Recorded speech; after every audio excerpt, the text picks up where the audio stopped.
Hey there! Tonight, we're stepping into a different kind of story. Not the shining legend, but the cold, heavy truth beneath the armour. You won't find dragons here, or flawless heroes.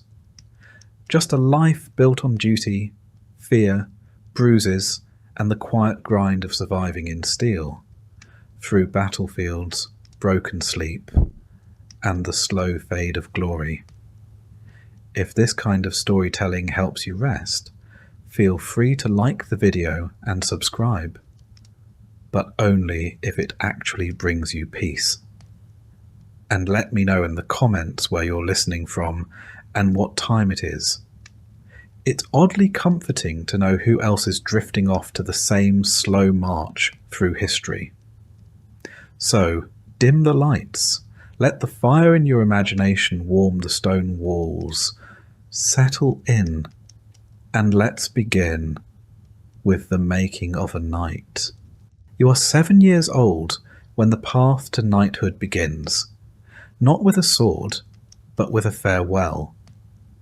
Your parents, proud and perhaps a touch relieved, send you off to serve in the household of a noble lord.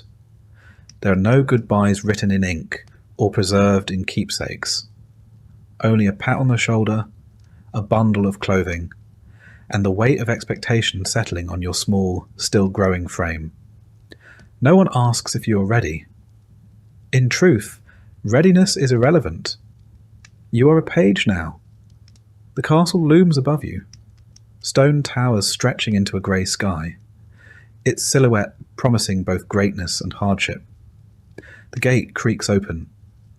What lies beyond is not a world of honour and glory, but one of scrubbing, serving, and surviving. Chivalry will come later, after years of fetching, carrying, and cleaning up after horses and noblemen with equally foul temperaments. Your duties are endless. From sunrise to well after dark, you run errands, sweep halls, deliver messages, and assist with meals. On especially lucky days, you're permitted to polish armour, which sounds glamorous until you realise it means scraping dried mud and horse dung from heavy iron boots. Your hands are blistered, your back aches, and the knights, they barely notice you. You are not yet one of them. You are the help. But even in these early days, training begins. Wooden swords are handed out like brooms, and bruises bloom across your arms as you spar with other boys who, like you, are eager to prove something. You're taught how to fall from a horse without breaking your neck. You fall often. Some days it feels like falling is the main lesson. No one praises you for bruising well, but they do scold you for weakness. You learn quickly. Pain is to be swallowed, not displayed. Discipline is everything. Speak only when spoken to. Bow deeper to those of higher rank. Never question a command, no matter how trivial or humiliating. Your mistakes are corrected with the back of a hand or a week scrubbing chamber pots. One boy forgets to remove his cap in the presence of the lady of the house. He spends 2 days on his knees in the chapel, praying for humility. No one forgets again. If your family is wealthy, a tutor may be assigned to teach you reading, writing, and perhaps a bit of Latin, though the Latin mostly seems useful for understanding church services and inscriptions on tombs. If not, you learn by imitation. You listen. You memorize prayers.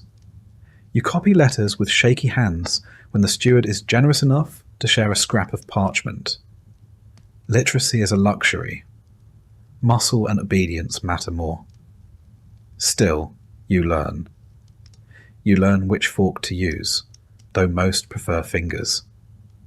You learn to stand still for hours during court feasts, balancing platters of steaming meat while nobles talk politics and complain about the wine. You learn to stay invisible when tempers flare, and to disappear entirely when drunken knights start boasting about past battles. Every moment is an education in survival. Mornings begin with Mass. The castle chapel is cold year-round, and your breath fogs in the air as you kneel on stone floors and try not to fall asleep during the liturgy. Faith is not optional. It is as much a part of your training as swordplay. You are taught to fear hellfire, to respect the church, and to confess regularly. The priests speak of divine purpose, of holy duty. You nod along, trying to stay awake. Mostly you pray not to get sick. There are few remedies and fewer recoveries. Meals are brief affairs, usually consisting of bread, cheese and meat if you're lucky. Vegetables are suspect. Many believe raw greens cause illness, and so you develop a steady diet of salted meat and dry crusts. You eat quickly, knowing your next task waits. On rare feast days, there may be roast pig or honeyed oatcakes. These days are remembered for years, like dreams glimpsed through smoke. In the evenings, the hall grows lively. Minstrels sing ballads, recounting tales of Arthur and Roland and saints who slayed dragons. You sit on the edges, near the fire, trying to catch every word. The songs are meant to inspire, but you are too tired to be moved. You think more of your sore feet than of chivalric deeds. Still, something stirs in you. A hope, perhaps, that someday someone will sing of you. You sleep where you can, often in the servants' quarters, shoulder to shoulder with other boys, on straw pallets that smell of sweat and mildew. Some nights you are pulled from sleep to help with late arrivals or unexpected guests. You learn to rise without complaint, to work through exhaustion, to never let your eyes betray fatigue. A knight must be ready at any hour. The training starts here. You are not alone. Other pages suffer with you. You form silent friendships, built on shared glances and muttered complaints. Together you learn the rhythms of castle life. You learn which knights are cruel, and which will look the other way when you steal a second helping of stew. You learn who to trust, who to fear, and which corners of the castle offer a moment's peace. There are moments of levity, a jest from the cook, a clumsy knight tripping over a dog, a stolen apple. You cling to these moments. They remind you that life exists beyond duty, that laughter still has a place, even here. Occasionally, you catch a glimpse of the world beyond the walls. Merchants arriving with silks and spices, a troupe of performers, or a noblewoman riding past with her retinue. These sights feel foreign, like stories glimpsed through fog. You're not part of that world yet, but maybe, one day. At times, doubt creeps in. The stories of glory feel distant, the reality far more grinding. You wonder if all of this, the aching limbs, the scoldings, the hunger, is truly the path to honour. But every so often, you see a knight ride out in gleaming armour, pennant flying, and your chest tightens with the thought, someday that could be you. Your lessons in humility do not stop with bruises and hunger. There are also ceremonies to attend, even though you're barely more than background noise in them. You observe as nobles gather, dressed in fine fabrics you're not allowed to touch, much less wear. You're reminded, by their glances, and sometimes their words, that your position is somewhere between useful and invisible. When dignitaries visit, the castle becomes a theatre. You help prepare guest rooms, polish silver, and sweep the same corridors 3 times over. If anything is out of place, the pages are blamed. And if something goes wrong, say, a dog bites a visiting bishop's leg, well, Let's just say it helps to know how to avoid being seen. You quickly master the art of looking busy while being nowhere near the problem. On festival days, there is music, dancing, and too much wine, at least for the adults. You're allowed to watch from the corners, soaking in the sounds and sights while pretending not to be watching too intently. Occasionally, someone slips you a sweetmeat or a bit of cake, and for a moment the burdens of your position feel lighter. But these small kindnesses do not erase the reality. Your place is to serve, observe, and remember. Some pages find escape in books, if they can read. The old steward's chamber holds a handful of illuminated manuscripts, heavy, bound in leather, and guarded as fiercely as the Lord's own armoury. On lucky evenings, you're allowed to sit beside a fire and listen as an older scribe reads aloud tales of Roman generals or saints who endured unspeakable trials. These stories feed the mind while your body heals from the day's chores. There are warnings too, spoken in hushed tones or muttered by older servants. They tell you of pages who failed to advance, boys who cracked under pressure or were sent home in disgrace. Sometimes they vanish without explanation. Sometimes you overhear things you were never meant to hear. You quickly learn when to speak, when to nod, and when to keep your head down. The castle is your crucible, and every hour spent within its walls forges you into something harder, leaner, more capable. Not a knight, not yet, but no longer a child. You are a creature in transition, battered, disciplined, and quietly determined. So when you lie awake at night, staring at the wooden beams above your straw-filled mattress, you think not just of what you've endured, but of what lies ahead. The next phase, the next challenge, the next step on the path that will one day, if the gods, your lord, and your body all permit, make you a knight. But for now, you are a page, and that is enough.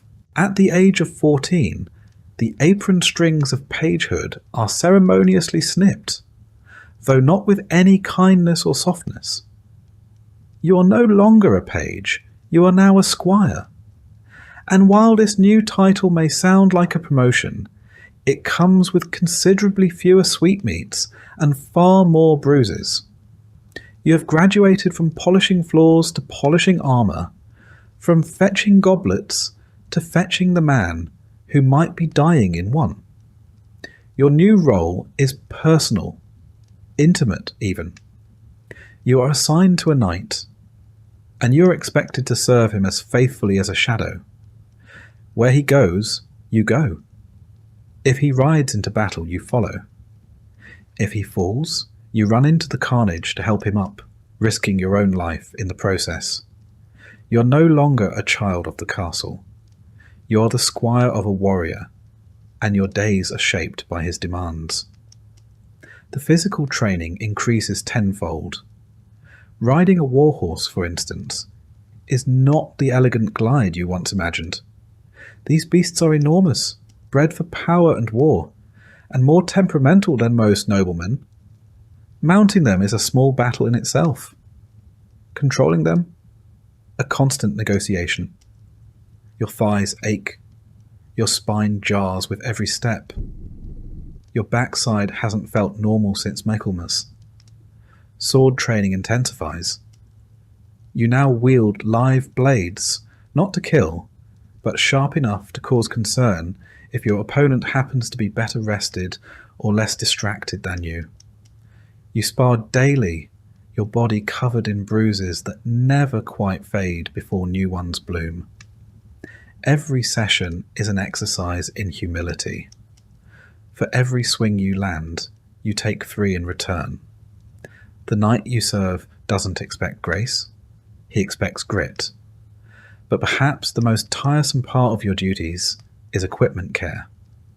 Armour, you quickly learn, is not just metal. It is an ecosystem. Sweat, grime, and the occasional slug somehow make their way into the joints of plate mail. You clean it, polish it, inspect every hinge and strap. If the greaves pinch or the helmet visor sticks mid-battle, that's your fault. If your knight dies because you missed a cracked buckle, you'll likely wish you'd died first. Weapons need sharpening daily. Lances must be tested. Shields examined for cracks. Your knight's life and your reputation depends on the absolute precision of your work. No one thanks you when everything goes right, but everyone notices when it doesn't. And then there are tournaments. They were romanticized when you were a page, colourful affairs of trumpets and cheering maidens. Now you see the blunted swords break bones. You are the one saddling the horse, carrying the lances, wiping the blood from your knight's cheek so he can smile for the crowd. If he wins, you collect the prize money. If he loses, you collect his broken ribs and what remains of his dignity. When real war comes, and it does, you march beside your knight into mud, rain, and uncertainty. Campaigns are long, uncomfortable affairs. Food is scarce. Sleep is scarcer. Your armour, if you have any, chafes in places you didn't know existed. You begin to understand the real meaning of exhaustion, when your limbs move only because you know you must. Battle is not glorious. It is a cacophony of screams, metal, and orders lost in the wind. The clash of bodies, the stench of blood and sweat, the sudden silence of a dying man. These become your education. You learn to distinguish between fear that sharpens you and fear that paralyzes. You pray the former shows up more often. You are not there to fight, not yet, but that does not mean you are safe. When your knight is unhorsed, it is your job to reach him, lift him, pull him out of danger. Imagine dragging a man in full armour, each piece weighing more than a holiday roast, across a muddy field while arrows fall like rain. It is not heroic. It is back-breaking. And the reward is usually just the chance to do it again tomorrow. When your knight is injured, you tend to his wounds. If he is captured, you are expected to negotiate or deliver messages to secure his release. Sometimes this means dealing with men who would rather see him rot. You learn diplomacy, not from tutors, but from necessity. Your words must be careful, your posture humble, your tone respectful. Even your silence becomes a tool.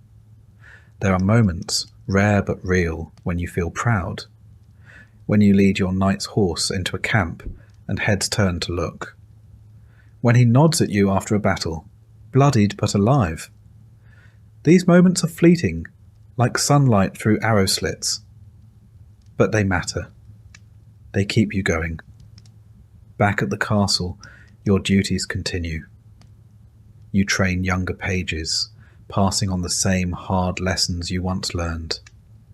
You serve at banquets, help organize hunts, and remain at your knight's side whenever guests of importance arrive. Your sword is worn, your boots are cracked, and you move like a man twice your age. But you are no longer a servant. You are being watched, evaluated, measured. The priests still expect your prayers. Your lord still expects your loyalty. Your body expects rest, which it rarely receives. But there is no turning back. The only way forward is through. You begin to think about your own coat of arms. What colours? What symbols? You dream about the moment of dubbing, the sword tapping your shoulders, the moment you rise not as a squire, but as a knight. It feels impossibly far. It feels inevitable. It feels both. Then there are the hard days. The days when you bury a fellow squire, trampled beneath a war-horse, or run through by a lance that didn't look blunted enough. No one sings songs for squires. No one writes poems for the boys who almost made it. You learn to carry grief without showing it. You learn to keep working even as the ground shifts beneath you. If you are lucky, your knight teaches you more than battle. He teaches you how to think, how to judge a man's character, how to read a battlefield, how to lead. If he is wise, he teaches you when to speak and when to hold your tongue, how to pick your battles, and how to lose with grace. These are not things armour can protect you from, but they are just as vital. Winter brings new challenges. You now understand that a sword is only as effective as the hand that can still feel its hilt. Your fingers crack from cold, and the metal of your knight's armour feels like ice as you buckle it on each morning. Snow turns the training yard into a mire of frozen mud. Horses slip. So do you. You do not complain. The weather, like war, does not care how you feel.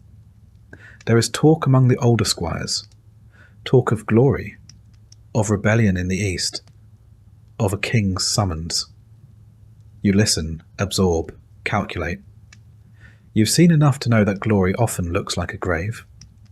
Still, you would ride out tomorrow if called. The waiting is often worse than the war. You write your first letter. It is stiff, clumsy, and formal, addressed to your parents if they are still alive, and telling them little. You're not even sure where to send it, but writing it feels important. Like anchoring yourself, like proving you're still someone beneath the bruises, sweat, and steel. One night, after a feast, your knight, drunk on mead and nostalgia, tells you of his first campaign. He describes the rain, the hunger, the thrill of surviving the charge. Then he grows quiet. He stares into the fire and names 3 men who did not return. You do not speak. You are meant to listen. And remember, you practice daily, sometimes in secret. You mimic your knight's stance, his footwork, the way he holds his blade just before a strike. You copy everything, hoping that imitation will one day become instinct. You bleed. You limp. You learn. Then one morning, without fanfare, your name is called. You are to ride with your knight, not as an observer, but as his second. There is no sleep the night before. No sleep is needed. When you mount your horse, you are ready. Not perfect, not fearless, but ready. Your story is still being written, but already it is etched into the cold iron of swords, the dust of roads, the calluses on your hands. You are no longer a boy, not quite a man, but closer now. You are a squire, and you are becoming. You are 21 years old, or near enough.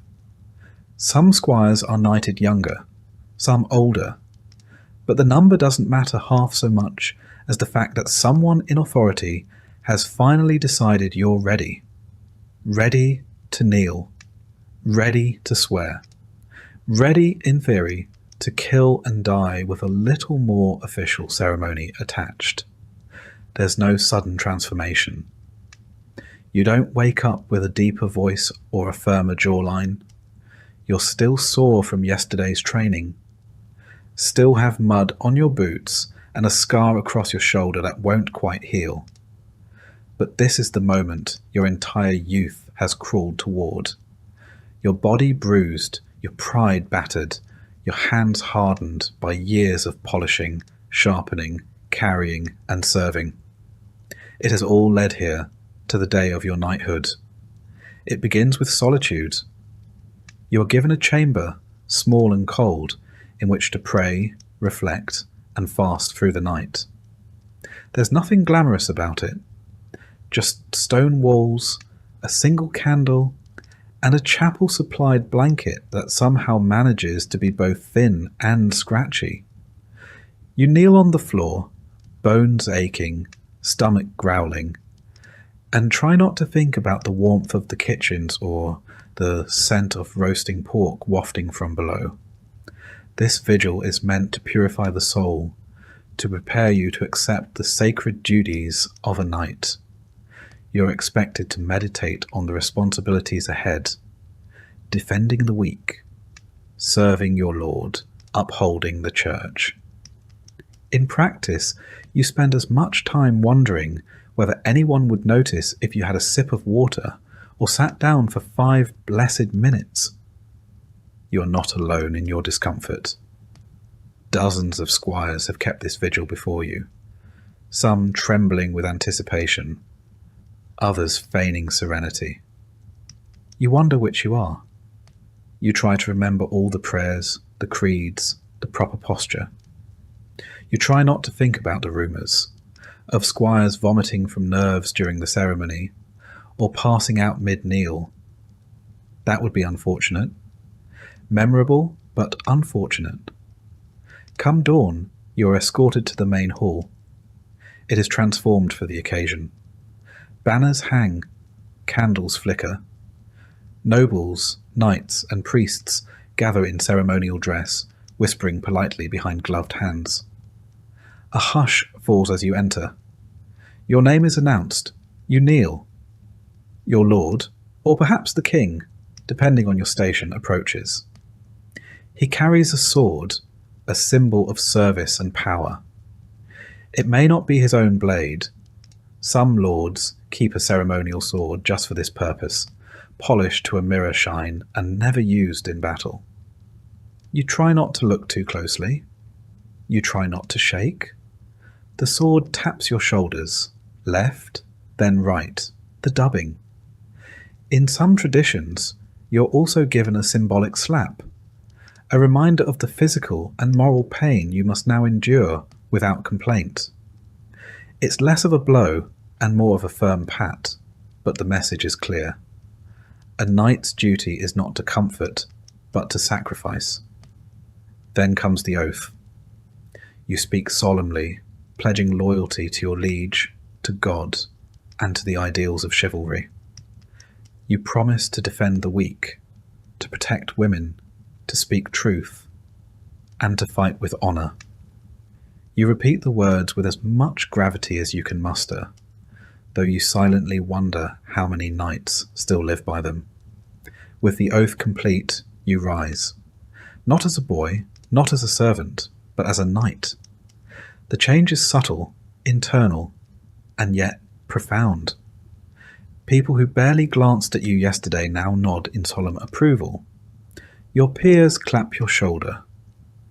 Your lord offers a tight-lipped smile, which by noble standards might as well be a standing ovation. There may be a feast afterward, depending on the wealth of your lord or the mood of the court. If so, you sit a little higher at the table, drink from a finer cup, and receive congratulations from nobles you once served wine to. Some squires are knighted on battlefields, their ceremony improvised amidst carnage. Others receive the full pageantry. Either way, the weight of the title settles on your shoulders, heavy as chainmail. Knighthood, as it turns out, is not a destination but a doorway. The world does not slow down for you to enjoy your new status. Your duties expand immediately. You are now expected to lead men, not follow them. To make decisions, not simply obey. To ride at the front, not the rear. The same sword that dubbed you a knight is now yours to wield, and no one will double-check your choices anymore. If you err, it will be public, and it will be costly. You're also now accountable in new ways. A knight's word is binding. Your signature carries weight. Your absence at court is noted. Your presence in church is assumed. If you drink too deeply or speak too freely, it reflects not only on you, but on your household, your banner, and your liege. A slip of the tongue can sour alliances. A drunken scuffle can undo months of diplomacy.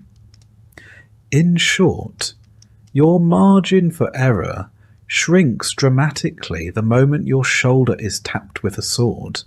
Your responsibilities extend beyond battle.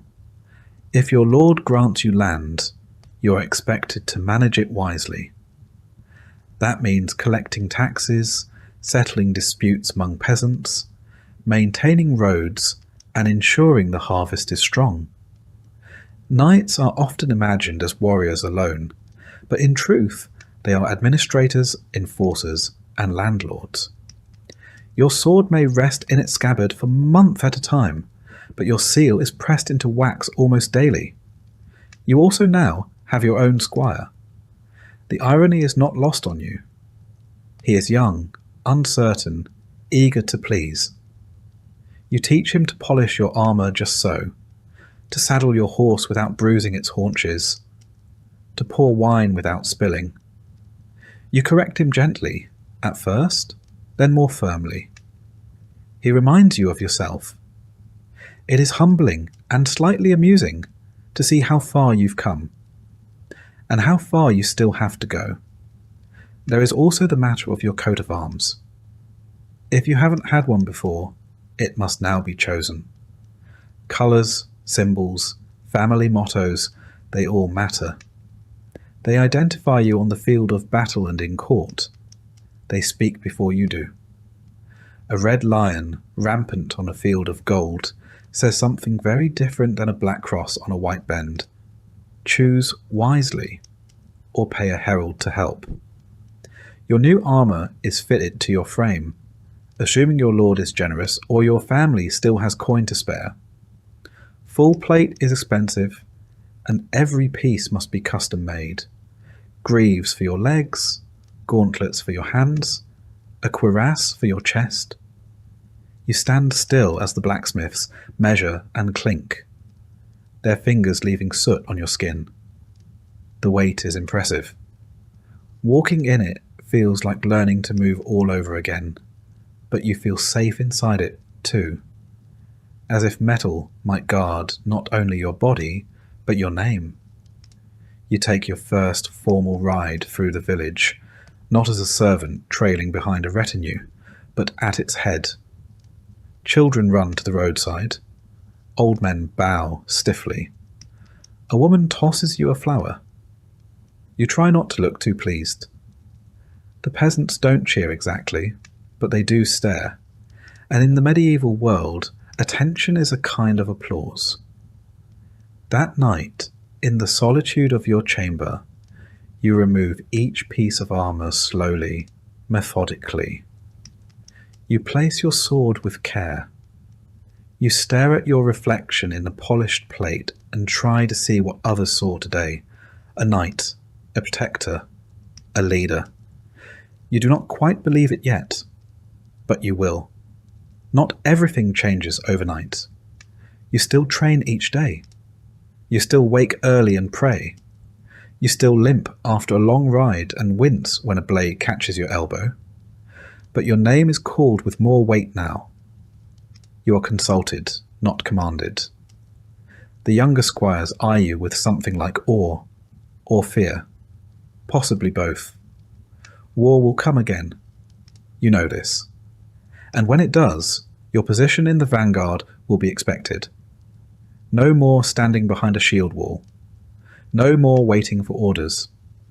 You will lead the charge, raise your voice above the din, and be the first to cross the field. If fortune favours you, you may return with honour. If not, your coat of arms will be carried home without you. This is the cost of the accolade. This is the burden of the oath. But still, you are proud. Not of your status, but of your survival. You endured the long years, the cold vigils, the humiliation, the training, the fear, and now you wear the title as a second skin. You are a knight, and your real service has only just begun. You do not become a knight and immediately feel powerful. You become a knight, and then you are handed 60 pounds of steel and told to get on a horse. The first real lesson of knighthood is not how to fight, but how to walk, breathe, and not fall over in your own armour. At first, it's chainmail, a hauberk of interlocking rings that drapes over your shoulders like an iron tunic. It's not as heavy as it looks, but it clings to you, drags at your limbs, and catches every drop of sweat your body produces. Beneath it, you wear a padded gambeson, quilted linen stuffed with wool or rags, which smells awful after a single skirmish, and worse after a week. But it keeps the mail from grinding against your skin like a cheese grater. As warfare evolves, so does your kit. Plate armour begins to replace mail. At first, just a breastplate and greaves, then pauldrons for your shoulders, vambraces for your forearms, sabatons to encase your feet, articulated joints, riveted segments, each addition designed to protect without pinching, though they almost always manage to do both. Eventually, you are sheathed in metal from crown to toe, and it's less like wearing clothes and more like being folded into a walking bell. The helmet is the worst. It muffles your hearing, narrows your vision, and steams up with your own breath. In battle, it protects your skull. Outside of battle, it functions mostly to give you a throbbing headache. Some helms have visors you can lift, which helps with breathing and spitting, though it also makes your face an easier target. Trade-offs are everywhere in armour. Mobility, surprisingly, is not impossible. You can run, squat, mount a horse, even roll, if trained well. But everything takes effort. You are not agile. You are deliberate. And you quickly learn to conserve movement, like a man counting his last coins. After all, if your opponent wears nothing heavier than boiled leather, he'll be darting around while you resemble a mobile sculpture of St. George. Then there's the maintenance. Every piece must be cleaned, oiled, inspected. A single rusted rivet can jam a joint. A dented chest plate can buckle under a second blow. Your squire becomes a blacksmith's apprentice overnight, scrubbing and hammering late into the evening. If he forgets a strap or fails to fasten your cuisses correctly, you notice, painfully and immediately. And let's not forget the weapons. Your sword is your constant companion, but not your only one. It is not the slim rapier of modern imagination, but a broad, weighty blade meant for hacking, not fencing. Its edge is kept sharp, but not razor thin, better to survive impact. You carry it at your side, but draw it only when necessary. The sword is both symbol and tool, and in your hand it becomes an extension of will. Then there's the lance. A knight without a lance is like a fish without gills, useless in open battle. The lance is not delicate. It is a sharpened pole, roughly 10 feet long, meant to be couched under your arm and driven like a battering ram into whoever's unlucky enough to be across the field. On horseback, it turns your momentum into deadly force, but it is also unwieldy, easy to miss with, and once broken, mostly good for poking campfires. The mace is a brutal companion, short, stubby, and blunt. No finesse, no elegance, just a lump of iron on a stick designed to cave in helmets and crack ribs. Useful when your enemy's armour laughs off blades. When subtlety fails, the mace makes its point with savage clarity. Axes are similar, less common among knights, more typical of mercenaries or those from northern stock. But in close quarters, an axe can hook a shield, split a helm, or drag a man off a horse. It's not considered gentlemanly. But neither, to be fair, is war. Shields serve both offensive and defensive roles. You carry one, usually kite-shaped or heater-style, slung across your back or strapped to your forearm. It bears your coat of arms, a bright splash of symbolism amidst the mud and smoke. You learn to punch with it, to deflect, to absorb force. A good shield might save your life. A bad one might become your coffin lid. Siege weapons are a different beast altogether. Catapults, trebuchets, and battering rams handled by engineers and lower soldiers. You observe them more than operate them, unless you're particularly unlucky, but you'll learn to fear them. No armour can save you from a boulder. When battle comes, your kit is both saviour and prison. On the charge, you ride with couched lance, shield raised, visor down. Your world becomes a tunnel of noise and blur. Impact is sudden and absolute. You hit or are hit. You fall or you do not. And if you do fall, it is up to someone else, perhaps your squire, to drag you clear before the trampling begins. After the charge, if you are still upright, comes the melee. Sword drawn, you engage man to man. It is not graceful. It is a mess of grunts, blood, and clanging steel. You swing, you block, you pray. You aim not for heroics, but for joints. Armpits, behind the knees, visor slits, the weak points. Every knight has them. And if you don't find theirs, they'll find yours. In the aftermath, assuming you survive, you learn the lesser-known role of a knight, repairman. You remove your armour piece by piece, every dent and scratch telling its own small story. If a rivet snapped or a strap tore, it's noted, recorded, and mended. Your sword is cleaned, inspected, re-oiled. Every weapon dulled must be sharpened. You don't sleep until your gear is ready again, because next time it could mean your life.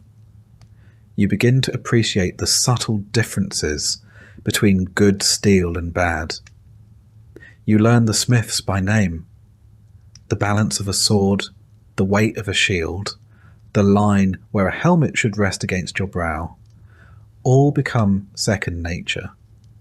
You grow fussy about details that once seemed trivial. The type of leather used in your gauntlets, the weight distribution of a new axe, the way a visor latches shut. Some knights personalise their equipment with flair, engraved pommels, crests, etched into breastplates, gilt inlays. You may do the same, if coin and vanity permit. But beneath the ornament lies the same brutal reality. Armour is not costume, it is coffin prevention. There are downsides, of course. Armour is expensive. Your share of spoils from war or tournaments often vanishes into repairs and replacements. And then there's the matter of heat. Summer in a full suit of plate is like walking inside a forge, especially in the midday sun. You sweat buckets, faint if you're not careful, and attract flies with all the grace of a walking roast. Despite it all, you come to trust your gear like a second skin. You've tested it under arrow fire. You've felt the jolt of a mace strike echo through your ribs and known the armour did its job. It protects, yes, but it also transforms. You walk taller in it. People part when they see you coming. Children point. Commoners bow. And yet, you know this. The steel does not make you invincible. It merely postpones the inevitable. You can fight well, prepare thoroughly, wear the finest forged suit in Christendom, and still fall to a lucky spear thrust or a well-placed arrow. A knight's tools buy time, not certainty. When you remove your gear at night, you do so slowly, reverently. Each strap undone, each piece lifted away, leaves you smaller, lighter, vulnerable. Beneath it all, you're still just flesh, bruised, stiff, and aching. And it's in those quiet moments, with your sword across your lap and your armour cooling on the stand, that you truly understand what it means to be a knight. You're not made of steel. You just wear it well, And so each day begins with the familiar ritual: lifting, strapping, adjusting, checking. Your squire tightens the buckles and hands you your gauntlets, his eyes scanning for wear, for weakness. You nod silently and step once more into the shell of your profession, because no matter how tired you are, or how many scars line your ribs, you are still needed, still bound to ride out, to raise your shield, to stand between danger and those who cannot. This is the life you've built, plate by plate, blade by blade. This is the weight you chose to carry, and you carry it well. You were told there was a code, a shining, noble creed to live by. Chivalry, they called it. The very word sparkled with promise, like polished armour in morning light. It was meant to define what it was to be a knight: bravery, courtesy, honour, protection of the weak, reverence for the church. A lofty ideal, written in elegant script and praised from pulpit and poet alike. And then you rode into your first battle, watched a man in full heraldic splendour trample a retreating soldier, and realised the code is more of a suggestion. Chivalry, in theory, is a code of conduct, a moral compass for those who carry swords. Rooted in Christian values and feudal loyalty, it began as a way to temper violence with virtue. The church, ever anxious about the havoc wrought by idle knights, took pains to transform you from a hired blade into a holy defender. You were not simply to fight, but to fight rightly. In practice, however, chivalry is like a tapestry, grand at a distance, but fraying up close. The official tenets vary depending on which chronicler or cleric you ask, but some themes remain constant. Protect the innocent, defend the church, serve your lord loyally, show mercy to foes who yield, be honest, avoid unjust wars, and honour women, particularly those of noble birth. A fine list, admirable even, and also inconvenient. Because in the thick of battle, no one stops to recite their virtues. You swing, you survive. You follow orders, even if they involve torching a village suspected of disloyalty. You take prisoners, yes, but mostly because they're worth ransom. Mercy has a market value. As for honesty, it's encouraged, unless deception serves your lord better. A knight may be honourable in the abstract, but becomes remarkably flexible when land or legacy is at stake. Many a lie has been wrapped in noble language and delivered from horseback with great conviction.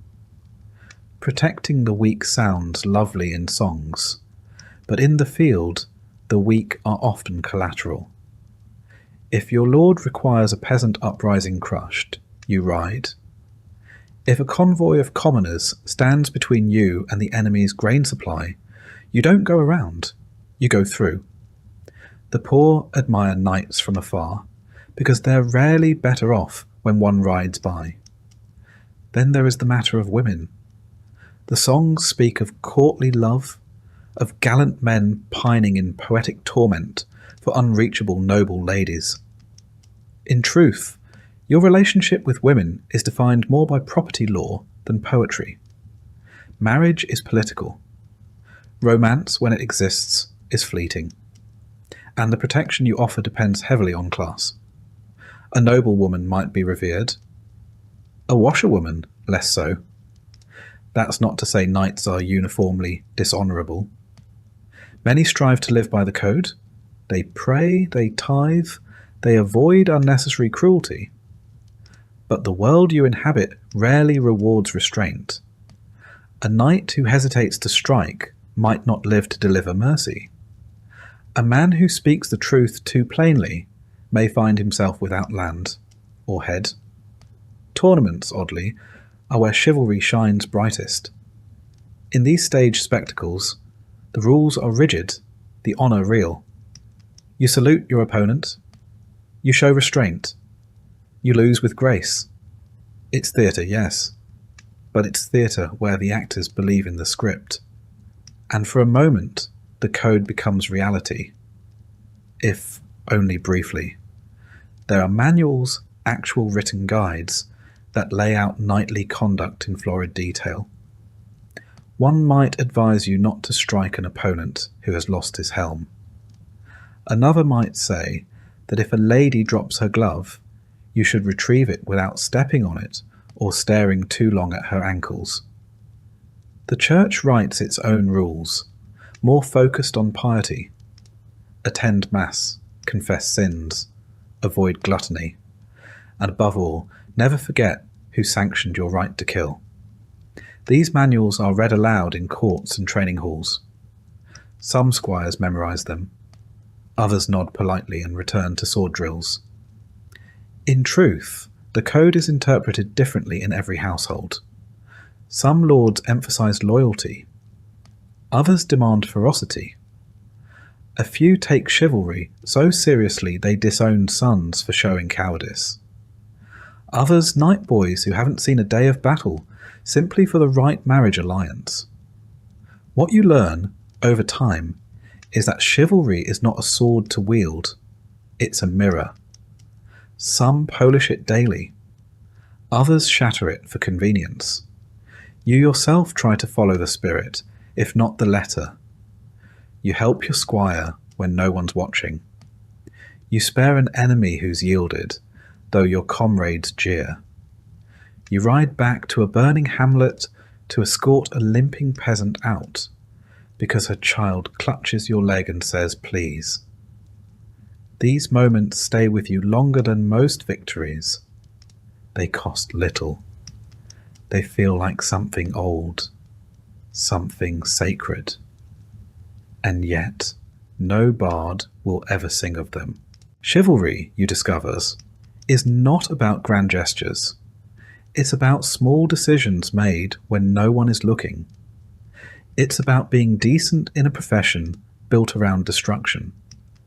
It's about knowing you are a weapon, and choosing sometimes not to strike. Still, the tension never vanishes. You kneel before a bishop one day and torch a granary the next. You cradle a wounded comrade, then trample a fleeing footman who happens to be in the way. You write your name beneath a pledge to honour and restraint, then sign orders that send starving men to their deaths. You begin to understand that the code of chivalry is less a shield and more a compass. It doesn't stop you from getting lost. It just gives you something to check when the fog sets in. Some days, that's enough. In the quieter hours, you reflect on the contradictions. The songs you once memorized speak of knights who slayed beasts and rescued virgins. Your life, meanwhile, consists of tax disputes, bloody marches, and aching knees. You were promised glory. You were handed logistics. And yet, you don't resent it. Not entirely. Because sometimes the code helps you remember who you were supposed to be before the world got hold of you. You meet knights who abuse the code, who weaponize it. They quote scripture while pillaging. They preach honour and practice terror. You learn to recognize them by their polished crests and empty eyes. And you learn to step aside, or, when given the rare chance, stand in their way. You are not perfect. You've broken the code. You've struck men who had surrendered. You've taken spoils that weren't yours. You've stayed silent when you should have spoken. But you remember the faces of those who tried. The knight who held a gate so a village could flee. The one who refused to burn a monastery, even under threat of exile. The one who died kneeling, not in surrender, but in prayer. And so, in your own way, you keep trying. You carry the code not in scripture, but in habit. You pick it up like your sword each morning, knowing it may slip from your grip by nightfall, but reaching for it anyway, because without it, you are merely a killer. And with it, maybe, just maybe, you are something more. This is chivalry, not what the minstrels sing, not what the priests preach, but what you try to practice in a world that gives you every reason not to. And so you ride, still bound to your oath. You defend your lord, fight his enemies, bury his dead. But you also feed your squire when the pantry runs low. You speak kindly to the old woman in the village who remembers when you were a boy. You return a dropped glove, even when no one is watching. You are a knight, and you remember the code, not because it makes you stronger, but because it reminds you what strength is for. One day, years from now, a boy will ask you what it means to be chivalrous. You won't recite scripture or point to crests. You'll hand him your sword and tell him to hold it steady. And then you'll ask if he can carry it without ever letting it fall on the wrong sole. That, you'll say, is a good place to start. Because in the end, chivalry isn't about purity, it's about persistence. About falling short and rising again, and choosing, however quietly, not to become the very thing you were once sworn to fight. And with each choice, you draw your sword a little straighter.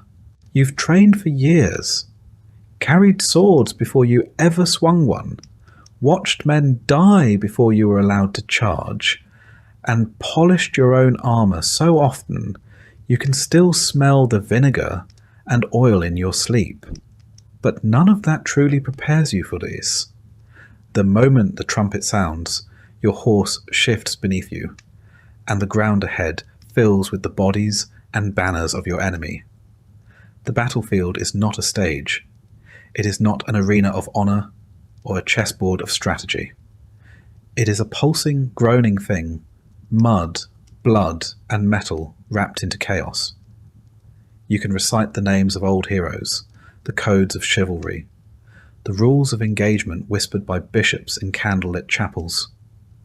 Out here, none of them matter. Marching to war begins long before the fighting.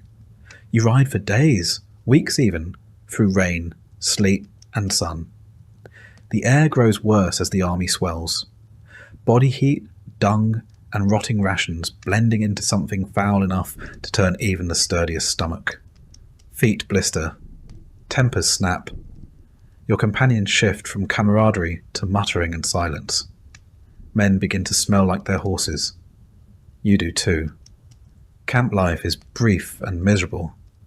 Tents flap in the wind like damp flags. Fires smoke more than they warm. You eat what's left. Salted meat, hard bread, dried peas. Sometimes you're lucky. More often you're not.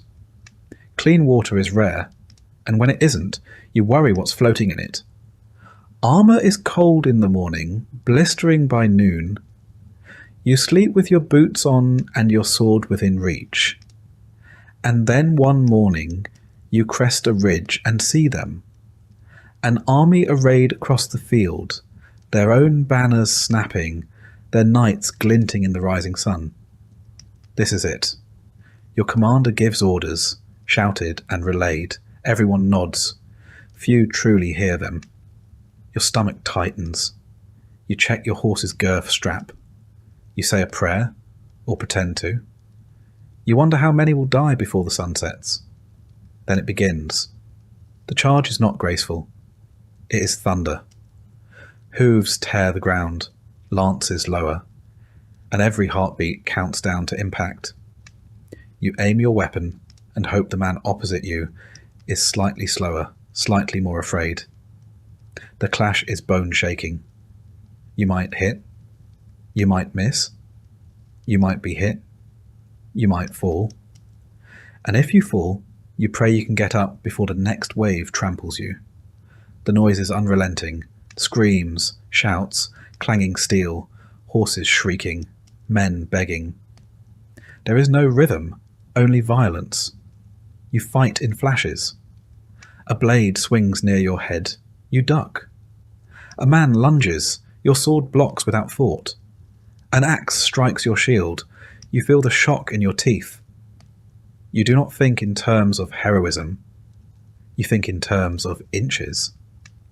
Every step forward might be your last. Every moment you remain standing is a small miracle. And all the while mud clings to your boots, blood slicks your grip, and the air tastes of iron and ash. There are no clean victories. Even if you survive, you've likely killed someone face to face. Looked into their eyes, seen their fear, felt their last breath on your face. No one teaches you how to live with that. Sometimes you lose your footing. A blow knocks you down, your visor jars loose, and suddenly the world above you is a blur of hooves and blades. You flail, crawl, push yourself to standing. If your armour catches in the mud, you're a turtle on its back. If your squire finds you in time, he might pull you free. If not, well, there are worse ways to die than being forgotten. You catch glimpses of others, knights unhorsed, peasants impaled, banners falling. You recognise faces, friends, comrades. They're gone in an instant, replaced by another swinging sword. There's no time to mourn, only time to breathe, and swing again. Sometimes the melee collapses into confusion. Orders become meaningless. Lines dissolve.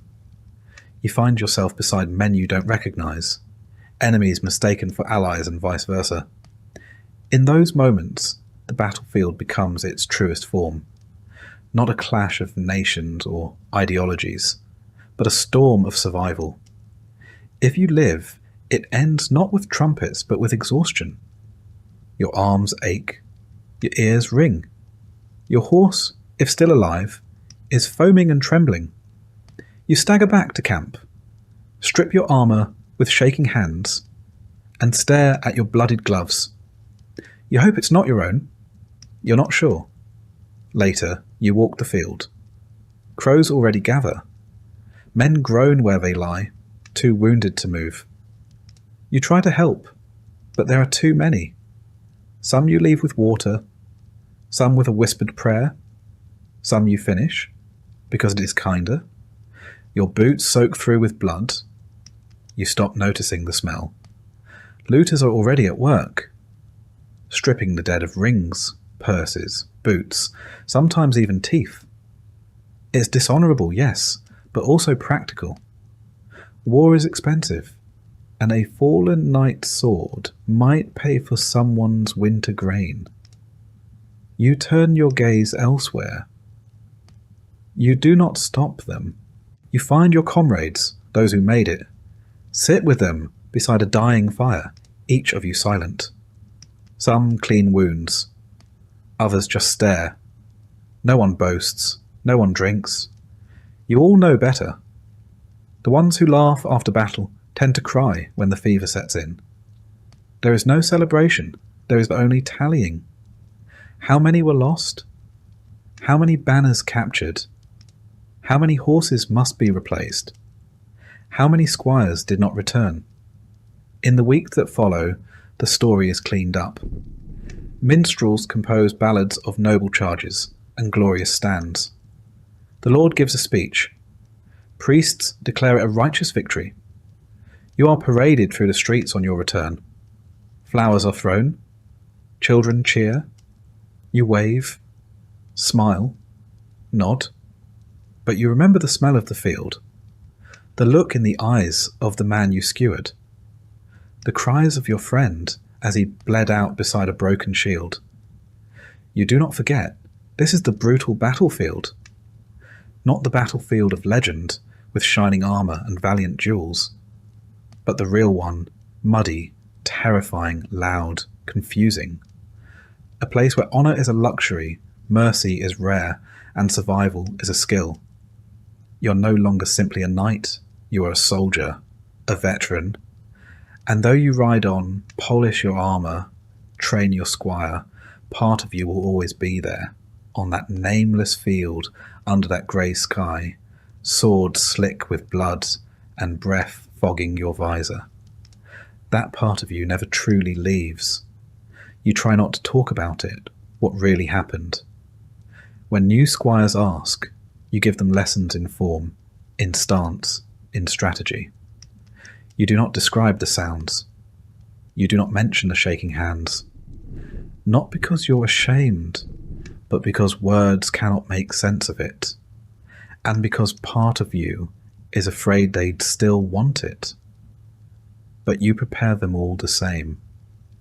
You train them to keep their shield up even when they're tired, to watch their footing, to check the straps on their greaves twice, not once. These small details save lives. You know, you've seen the cost when they're forgotten. Over time, your own scars fade, on the surface at least. Beneath, they remain, not as wounds, but as memory. You remember the weight of the fallen knight you dragged from a trampled ditch. You remember the breathless silence just before the charge. You remember the way the field looked afterward. Still, broken, wrong, and still, you ride. Because someone must. Because the war never really ends. It only sleeps between battles. You do not seek glory anymore. You seek clarity.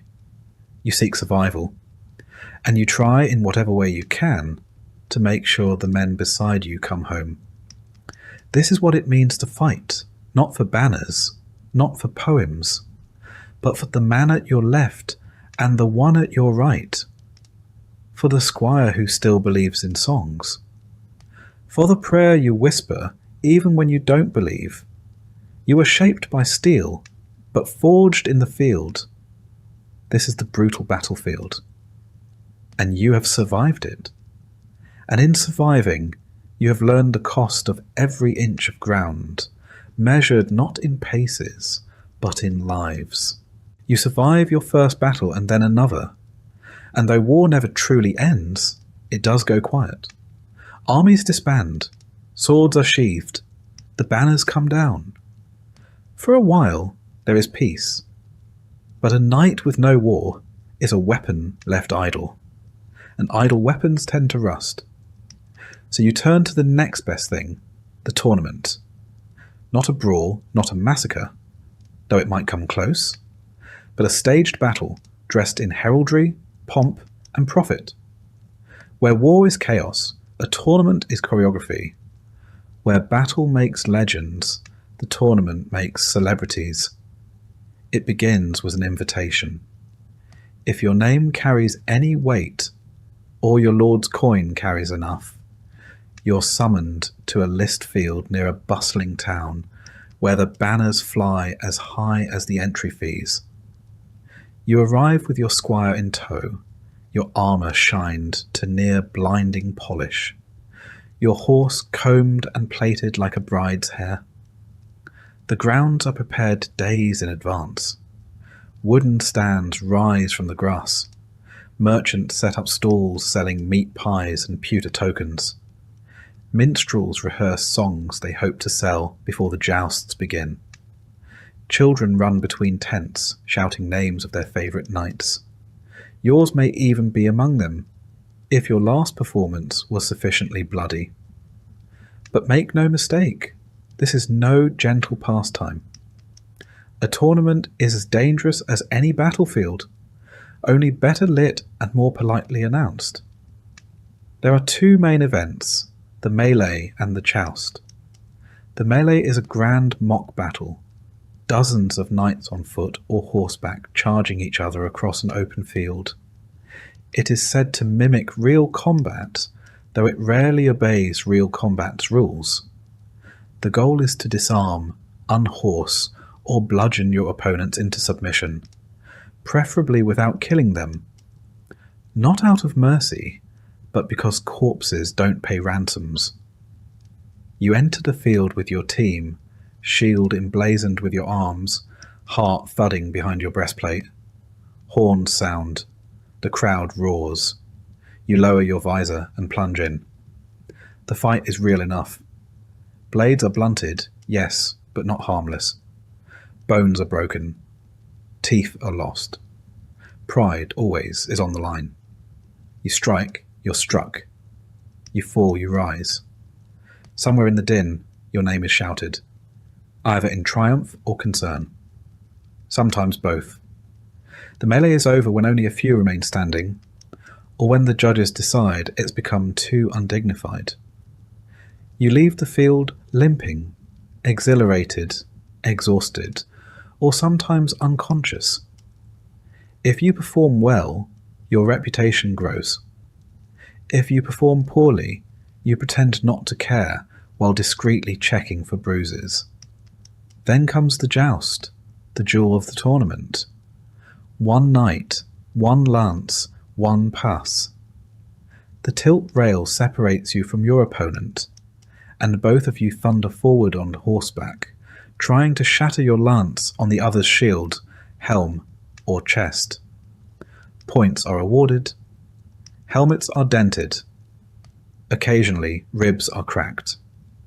More than one knight has died beneath the applause of the crowd. There is spectacle to it, enough ceremony to rival a wedding. Your name is announced. Trumpets sound. A lady ties a ribbon to your lance.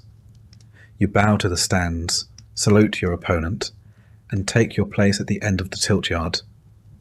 Then the flag drops, and all that pageantry disappears beneath the pounding of hooves and the narrowing of your world into the tip of your lance and the target ahead. When you hit cleanly, the crack of impact echoes like thunder. Splinters explode, the crowd cheers. If you're thrown, you hit the earth hard and lie there long enough to remember that mud has no chivalry. Victory brings coin, and more importantly, notice. Lords watch from the stands, scanning for talent, potential, or marriageable fame. If you impress the right person, your fortunes can change overnight. If you make a name for yourself, you may find yourself invited to bigger circuits, tournaments in Paris, London, or Rome. Or at least the stories say so. But not all jousts are equal. Some are friendly, honour-bound, and carefully judged. Others are bloodier, more corrupt. There are whispered tales of knights bribing marshals, sabotaging armour, or switching lances to unblunted tips. And every tournament has its share of bad blood. Feuds reignited, insults answered with steel. Then there are the injuries. Dislocated shoulders, shattered wrists, concussions. You learn quickly not to remove your helmet until you're sure your ears are still working. Even spectators are not always safe. A splintered lance once flew into the stands and took out a merchant's eye. He still comes to watch, every year, from the other side. Outside the arena, the tournament is a fairground. Traders hawk everything from relics to roasted chestnuts. Scribes sell poems composed on the spot. Apprentices duel with sticks in the mud while mimicking your name. At night, bonfires crackle, ale flows freely, and minstrels sing songs that exaggerate every blow landed and every favour won. If you've earned a few bruises, you might at least earn a few verses. The nobles host feasts. You attend, cleaned and laced into a doublet that fits like punishment. You bow. You drink. You endure conversation. A lady might ask about your technique, though her interest may have less to do with lances and more to do with inheritance, or scandal, or both. Tournaments are also a place for politics. Alliances are struck. Rivalries flare, and lords make quiet wagers behind their goblets. A win on the field can lead to a contract, a vassalage, or a sudden engagement. A loss, on the other hand, might be remembered long after your ribs have healed. For all their glitter, tournaments are expensive. Entry fees, armour repairs, horse care, tents and bribes. It all adds up. A poorly managed campaign can leave you poorer than when you arrived. Some knights take loans. Some sell off land. A few turn to less savoury methods. Gambling, extortion, even rigging matches. Still you return. You always return. Because there's a thrill to it. A pulse that nothing else matches. Because the crowd remembers your name. Because a good tournament win can do what 5 years of border patrol cannot. It lifts you. It announces you. It makes you visible. And in a world where power rests in perception, visibility is everything. You ride in, you fight, you bleed, you bow.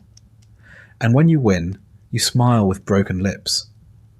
Because for one fleeting moment, you are not just a servant in steel. You are the main event. You are not at war, but you are in combat. This is the tournament circuit, and you are still standing. By the end of the week, your body is a ledger of bruises, scratches, and indignities. Your squire works late into the night restoring your kit. You spend the evening swishing watered wine, pretending your shoulder doesn't throb with every breath. A blackened eye makes you interesting company at supper. The limp adds character. You don't speak of the fear. The heartbeat just before the lance drops. The instant you wonder if the next hit will be clean or final. You swallow it down, tuck it beneath the layers of steel and swagger. Every knight does. Fear is common, admission is not. If the tournament was good to you, you leave with coin, a new favour tied to your saddle, and invitations for the next event. If not, you leave with empty hands and full regrets, already calculating how many tournaments it will take to rebuild what you spent chasing glory. The road away is quieter, less triumphant. A few companions ride with you. One coughs blood, another cradles a wrapped hand that may never hold a lance again. The squires chatter, still enchanted by the show. They do not yet understand the price of applause. And so, bruised but intact, you return to your estate or your garrison, where the real duties await. But for a week, you are more than a soldier. You are spectacle. You are legend. You'll do it again. Because while war may forge your reputation, tournaments let you write it in gold. And sometimes that is enough. Because in the eyes of the crowd, you are not just a knight. You are a name, a banner, a force in motion. And for a brief, shining moment, everyone saw you shine. The trumpets fade. The tournaments end. The battlefield falls silent. And you return not to rest, but to something more complex, responsibility. Because you are not only a knight, you are also a lord's vassal, a landholder, an enforcer of law and order. And whether your fiefdom is sprawling or small, it demands as much from you as any joust or skirmish ever did. Your estate, such as it is a patchwork of thatched roofs, grazing fields, and stubborn people. It was granted to you, often in reward for service, and with it came a host of obligations. Not to the land, but to those who work it. They do not know you as a warhorse rider or a lance wielder. They know you as the man who demands grain in October, sends bailiffs to settle quarrels, and sometimes rides through the village just to remind everyone who owns what. Your mornings begin not with sword drills, but with ledgers. Your steward rattles off figures. Bushels harvested, taxes collected, debts outstanding. You nod like you understand, though half the time you don't. There's always a shortfall. A pig vanished, a crop failed. Someone died with coin still owed.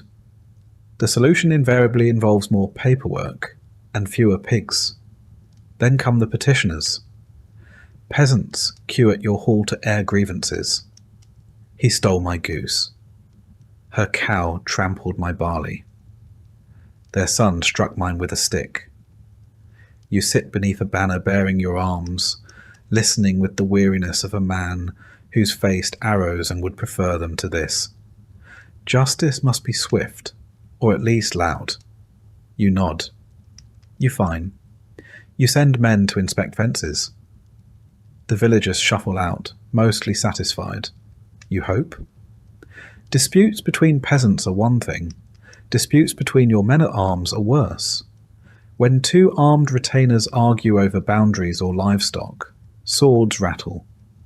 You must step in, not as a fellow knight, but as their master. Firm, even-handed, a man of authority.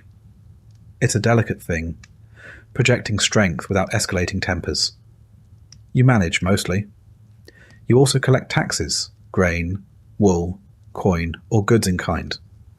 These are tallied, stored, and forwarded up the chain to your liege lord.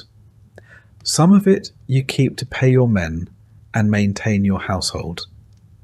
Some vanishes into the hands of clerks, never to be seen again.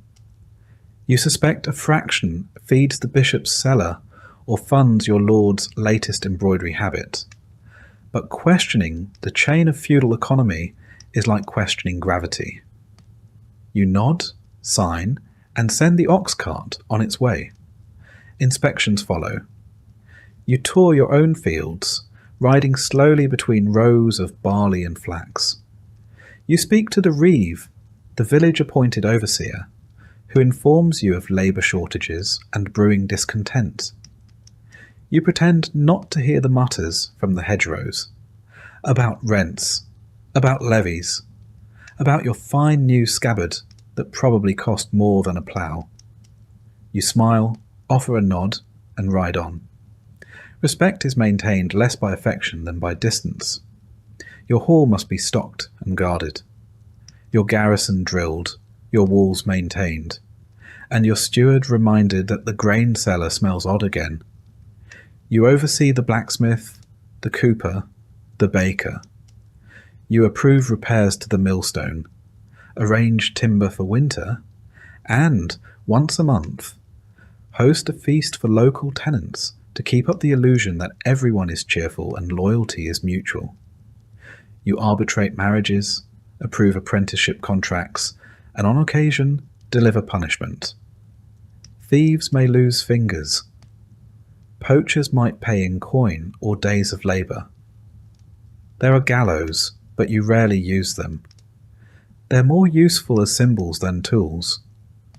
Still, when necessary, you remind the village what happens when law is ignored. The church is ever present. A priest serves your estate, and you contribute to his chapel's upkeep, lest your name find its way into a sermon. You attend Mass, confess sins you vaguely regret, and make donations that conveniently match your most recent misdeed. Piety, after all, is easier in coin than in conduct. Even your household requires managing. Your servants rotate between loyalty, incompetence, and mild insubordination. The cook is furious about the flour quality. The stable hand swears the hay shipment is late again. One of your chambermaids is scandalously friendly with a visiting knight, and you must pretend not to notice unless it causes a child, or worse, a rumour. Your squire needs training. Still, always. He forgets your saddle straps, leaves your sword unsheathed during rain. Once he polished your boots with lard. You scold him, train him, threaten to send him to the monastery, then end the day praising his effort with a nod. That's all the boy really wants. Your wife, if you have one, runs her own part of the estate, organising the kitchens, managing servants, keeping accounts. She is as sharp as your sword, and twice as terrifying when crossed. She reminds you when rents are due, when your cousin's widow expects a letter, and that the priest caught you dozing during Mass again. You learn to listen. You also learn never to suggest she host the next feast without preparing for a 3-day argument about table linen. In times of famine, your role becomes one of reluctant judge and reluctant beggar. You appeal to your lord for relief, while rationing what little you have. You know that if the people starve, the manor weakens. A dead peasantry tills no fields. So you offer just enough to keep them working, and just enough to keep their envy from turning to rebellion. In times of plenty, you are generous, but visibly so, bread handed out at the chapel door, coins tossed during feast days. It is not charity, it is theatre, it keeps order. The peasants call you my lord, but you're not quite sure whether it's respect, resentment, or resignation. Likely all three. They bow low, but you see the flickers of judgment in their eyes. You ride past them, heavy in your saddle, armour gleaming. You are their protector. You are their tax. You are their judge, and sometimes their executioner. Occasionally, you host visiting knights or minor nobles. These visits are equal parts hospitality and hostage negotiation. You must appear wealthy but not wasteful, powerful but not threatening. A wrong word about the king's taxes could brand you disloyal. A poorly cooked pigeon could insult your guest's cousin, who happens to be an earl. You walk a knife's edge of politeness, pageantry, and performance. But it isn't all caution and governance. There are quiet moments. You ride alone at dawn through dew-wet fields, nodding to shepherds who've been up longer than you. You sit by the hearth in winter and listen to your steward mumble accounts while the fire cracks behind him. You share a drink with your sergeant-at-arms, both of you old enough to admit your backs ache more than they used to. You are lord of your manor, but also its captive. You cannot leave for long. Bandits might strike, the grain might rot, your cousin might try to press a claim. Even a trip to court feels like abandoning a child to nurse itself. And when you return, something is always broken. A gate, a contract, a fence, a nose. Still there is pride in it, not in the power, but in the structure. You keep this place standing.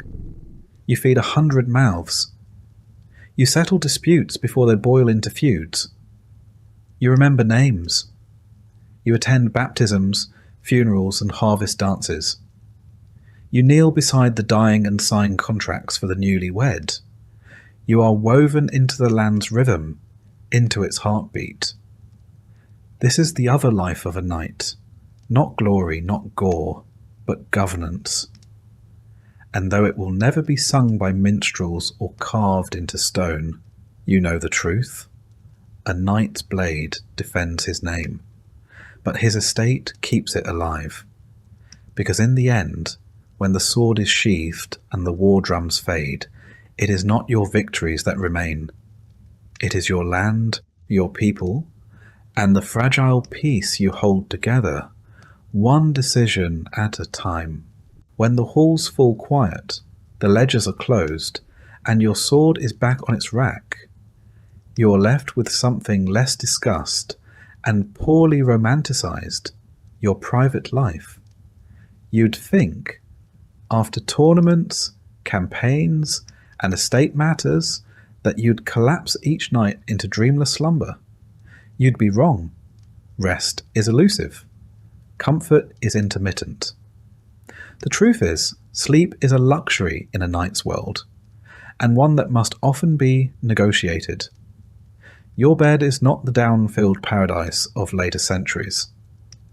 It's a wooden frame, stuffed with straw or wool, covered in linen that smells faintly of dust and fatigue. You share it perhaps with a spouse, or alone, or occasionally with your armour spread out to dry beside you, ticking softly as the heat leaves the metal. You do not sleep through the night. That isn't how things work. You sleep in shifts, broken by prayers, patrols, and old wounds that ache more as the hearth burns low. Some nights you're summoned to settle a dispute in the barracks. Other times you simply lie awake, replaying a tilt that went badly or wondering whether the steward lied about the granary again. But it's not all gloom. There is laughter too, and warmth that does not come from fire. Your hall is more than a court of judgment. It's your hearth, your theatre, your lounge. Minstrels sing by the fire. A bard may be passing through and recite tales of distant wars or love-struck princes. You know the endings already. You enjoy them anyway. Familiarity is its own comfort. Games are played, dice, chess, backgammon. You cheat occasionally when no one's looking. Or you lose grandly, blaming the firelight or the drink or the suspicious angle of the table. Your companions groan, laugh, and pour more wine. The feasts, when they come, are rowdy affairs. Not grand like a royal banquet, but full of noise and roast meat, of ale spilled on floor rushes and laughter that echoes up the rafters. You sit at the high table, but not far from the hearth. You drink with your men, toast your squire, throw the occasional bone to the hounds beneath the bench. A juggler might perform, or a fool, his jokes barely veiled insults about local clergy or visiting nobles. You laugh louder than necessary, if only to show the guests that yes, you can take a joke. It's a fragile peace, maintained by roast pork and stale bread. Sometimes the evenings are more subdued. A servant plays the lute. Your wife embroiders, humming a half-remembered hymn. You nod off in the chair by the fire, only to wake when the logs collapse in a burst of sparks. For a moment, everything is still. Your household sleeps early. The servants rise before the sun, so they vanish quickly. Your squire lingers, hoping for praise or advice, or just not wanting to go back to the straw mat beside the armoury. You send him off gently. He's earned his rest, even if you haven't. You might wander the manor at night. Old habits from years on campaign, checking locks, peering into shadows, listening for anything amiss. You don't expect to find anything, but sometimes you just need to move, to feel the floor under your boots and remind yourself you're still here, and the fire is still lit, and the walls are still yours. When storms roll in, sleep becomes nearly impossible. Wind howls through the shuttered windows. Rafters groan. You recall nights in the field when the only shelter was a cloak and the back of a horse. You remind yourself this is better. You almost believe it. Private life also means private thoughts, and these are harder to manage than fields or squires. You wonder if the land is truly yours, or just held until a richer man wants it. You think about the faces of the men you've killed. Some you remember, some you don't. You think about your father, and whether he felt this same pull between duty and doubt. On better nights, you write, or try to. You scratch letters onto parchment, recording expenses, or drafting stiff, formal notes to other landholders. Occasionally, you attempt poetry. It's terrible, but your steward pretends otherwise, and your wife hides the worst of it before guests can find it. When guests do arrive, your private life vanishes. Everything becomes performance. The hall is cleaned. The good wine is brought out. You laugh at the same joke twice, and endure stories about hawks that flew higher and horses that ran faster than any in your stable. You nod. You flatter. You endure. But when they leave, when the doors are shut and the boots have stopped echoing, You allow yourself the rarest indulgence of all, silence. You sit beside the fire, cup cooling in your hand, and let the hush stretch. No battles to plan, no taxes to collect. Just the sound of wood crackling and your own breath in the dark. Your body is a map of scars. You know which shoulder clicks in the cold, which ribs ache when it rains. A broken finger from a tournament in Kent. A scar on your thigh from a skirmish near the border. These pains are familiar. You greet them like old comrades. You've learned not to complain. Everyone aches. The squire asks once if you ever sleep well. You smile. Tell him yes sometimes, when the fire burns low and the dogs don't snore. It's a lie, of course, but it's the kind you tell kindly. And there are dreams, vivid, strange, persistent. Sometimes you're back in battle, reaching for a sword that isn't there. Sometimes you're walking the halls of your childhood home, except the walls are crumbling and no one speaks your name. Once you dreamt of flying, above fields, rivers, and the manor itself. You woke up smiling for once. Not every moment is grand. Most are not. There is mud tracked into the hall, a loose floorboard that catches your boot, a spilled bucket, a burnt loaf, a cough in the night that makes you sit upright and listen until it passes. These are the details of living. These are what fill your time between swords and steel. On feast days, the private bleeds into the public. There is dancing of a sort. You watch more than you participate, but sometimes you're pulled into a circle, clapping along to a song that's older than the church itself. You step stiffly, laugh at your own footwork, and your wife laughs louder. The servants smile, if only for a moment. You give gifts, bread, cheese, sometimes coin. Children chase each other through the yard, while the elders sit in the sun and pretend their knees don't ache. For an afternoon, no one is taxed, judged, or summoned. You watch, not as a lord, not even as a knight, but as a man. Just a man, quietly grateful. Your dog rests its head on your boot. You scratch behind its ears and let your shoulders sink. You're tired, but not in the way battle tires you. This is a deeper ache, the kind that comes from carrying not just weapons, but people, place, and purpose. And still you do it, because there is a rhythm here, a strange, stubborn peace between duties. Not comfort, not ease, but something closer to meaning. This is the private life of a knight, and it is harder to master than war. Because though the chronicles record your battles and your banners, it is these quieter hours, half-forgotten songs, unfinished letters, the hush of a sleeping hall, that truly tell the story of who you were. You rise with the dawn, joints aching, the cold seeping deeper than it used to.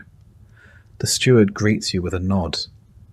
The squire follows, quieter than he was in years past. Nothing feels unusual at first, until you step outside and realize something has shifted. It's not in the air or the weather, but in the rhythm of the world itself. Fewer hooves on the road, fewer hands raised in salute. The banners are still there, but they hang lower than they once did. Your role, once essential, now feels ceremonial. You still ride out, still wear the armour, still train the lads who come up through the ranks with fire in their eyes. But even they look past you now, to the engineers sketching strange machines, or the captains drilling rows of men with pikes and gunpowder. The future no longer rides a warhorse. The first time you see the musket fired in anger, it feels like a mistake. There's no nobility in it. No dance, no duel. Just a bang, A puff of smoke, and a man down. You watch it from a hill, flanked by your men, and say nothing. Later, you clean your sword anyway. Habit, perhaps, or defiance? The Lord who summoned you once for every border skirmish now sends word only in winter. Requests for grain tallies, for tax rolls, for reports on tenant movement. The battles still happen, but they are led by men with maps, not mail. Your presence is a formality. Your counsel, polite tradition. At court, the great knights gather less frequently. The old names, the ones you memorized as a squire, fade from conversation. Those who remain arrive slower, their crests more faded. You share nods, not words. No one wants to say aloud what you all know. Your armour, once polished weekly, gathers dust between uses. The squire still oils it, more out of reverence than need. It's heavy now, not just in weight but in memory. Each dent recalls a skirmish. Each rivet, a day spent living a life now fading into myth. You wear it still sometimes, for ceremonies, for parades. Once a boy asked if it was real. You no longer correct them when they call it old-fashioned. The pageantry remains, though even it begins to crack. Feast days are quieter. Fewer nobles attend. Fewer heralds call out names with the gusto they once had. The songs still praise the days of knights, but always in past tense. You listen, nod, raise a cup. You smile when they glance at you during verses that begin with, "In days of yore." In private, you walk the grounds of your estate and watch your tenants at work. They till with newer tools now. Some have coins stamped with the king's face. Others carry paper, permits, receipts, even letters, as literacy seeps into the soil. The blacksmith's son wants to be a clerk. The miller's daughter talks of schooling. These are good things, you tell yourself. But they come with a whisper. You are no longer what boys wish to become. You still train them, still swing the sword. But it is harder now. Your shoulder stiffens in the cold. Your breath shortens on uphill rides. The blade feels longer, though it is not. You grunt more when rising. And the squire, now grown, looks at you the way you once looked at your own master, half with respect, half with readiness. Even the battles you are called to feel different. You no longer ride in the vanguard. You're asked to observe, to advise. Your role is one of wisdom, not action. And while you appreciate the respect, a part of you still aches to charge, to feel the ground quake beneath your mount. You understand now, of course. The age of the night is ending, not with a roar, but with a series of sighs. Gunpowder does not care for bloodlines. Formations do not care for honour. The nightly charge, once feared and revered, is now a target for cannon and musket shot. You've seen it. You've counted the bodies. You try not to resent it. After all, every age must end. The Romans once thought their roads would last forever. The old emperors believed their names would outlive stone. And now? Even the stones are reused for barns and chapels. Time grinds all legacies down into something more useful. Still, there is grief. Quiet, persistent. You feel it when your sword no longer draws admiration but curiosity. When your banner is recognized not for its victories, but for how long it's flown. When your warhorse dies, and the stable boy asks if you'll replace it with a mule. More practical, he says. You tell yourself that you are lucky. You lived. You saw the best and worst of your order. You earned your land, your name, your seat at the high table. You made it home. Not everyone did. Sometimes you take the long road past the old battlefield. It's farmland now. Quiet. There's a grove where the archers once stood. A ridge where the cavalry assembled. You dismount and walk it, boots sinking in soft earth. There's a marker stone, weathered and crooked. No one remembers the names carved there. You do. At night, the dreams come more frequently. Not always nightmares, though some are, but vivid flashes of moments you'd thought long buried. A lance shattering. A comrade's laugh. The exact shade of sky above a foreign field. You wake cold and wonder why memory feels sharper than your blade. You write more now. Not orders or reports, but reflections. You try to capture what it was like. The weight of armour before dawn. The tension before a tilt. The smell of the field after rain. You want to record what it felt like to be a knight, not in legend, but in truth. You're not sure who it's for. Maybe the boy who will find it in a chest one day. Maybe no one. Visitors still come. They ask questions. Was it glorious? Was it honourable? You answer carefully, sometimes. On good days. But it was also cold and loud and lonely. You tell them that knighthood was service. Service to a lord, to a land, to an ideal. And sometimes, when the wind was right, it felt like something greater. You walk with a cane now. The squire, full grown, walks beside you and tries not to look worried. He calls you sir, still. You allow it. It costs nothing. And it reminds you that even if the age is ending, you are still its echo. You pass your sword to him one evening. Not in ceremony, just in quiet. He takes it with both hands, eyes wide. He doesn't say thank you. He doesn't have to. And so you fade, not in shame, but in rhythm. The halls grow quieter. The hearth burns lower. Your duties lessen. The land continues. The people work. And in the stillness between seasons, you feel something like peace. Let the bards sing of dragons and jewels. Let the painters render shining charges and golden spurs. You remember the cold mornings, the crooked smiles, the cracked ribs and cracked jokes, the smell of wet horse and the taste of cheap ale. That too was knighthood, and it was enough. You don't know what the world will become, only that it will become. Castles will crumble, cannons will roar. The old ways will be folded into new books, new rules, new uniforms.